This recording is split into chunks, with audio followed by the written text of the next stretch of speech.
As far as mistakes go, I don't think that I regret any of them. There are absolutely no mistakes that I regret, because in life, you think, particularly in business, you have to look backward to connect the dots and understand why certain people come in your lives, or certain instances at certain times for certain reasons. And a couple of quick stories. One is, I'm actually really very inspired by, and always have been, by Steve Jobs and what he's done with Apple.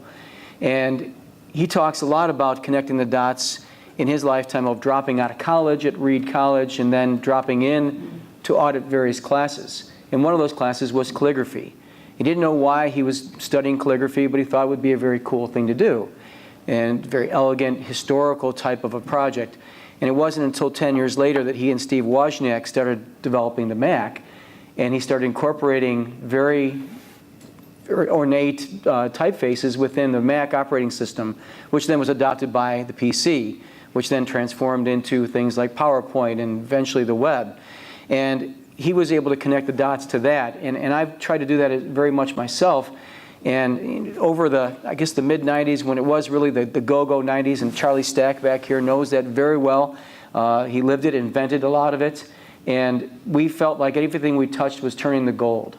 You know, we were able to go and land business not only through Northeast Ohio, but then into Michigan and Illinois, bought a company in Dallas, and we thought, we're on a roll. Let's be nationwide. Our footprint was endless. Let's start doing it.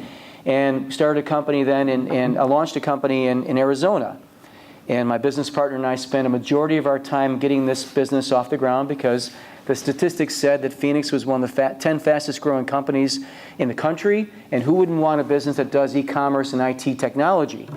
And about a year into it, as our Cleveland business started going in the dump because we were spending so much time in Arizona, you finally came to the realization that Phoenix was growing, but it was mostly a retirement community in the 90s. Wasn't a lot of business there to be had, and so we finally did the organization, disorganization, reorganization, and let it grow on its own modestly, but came back to really where our core business had been in most of our contexts. And you make these somewhat almost idiotic moves along the way, but you never try to make those again. And I think that being able to connect the dots over a lifetime and understanding how that all culminates into who we are as business people is really invaluable.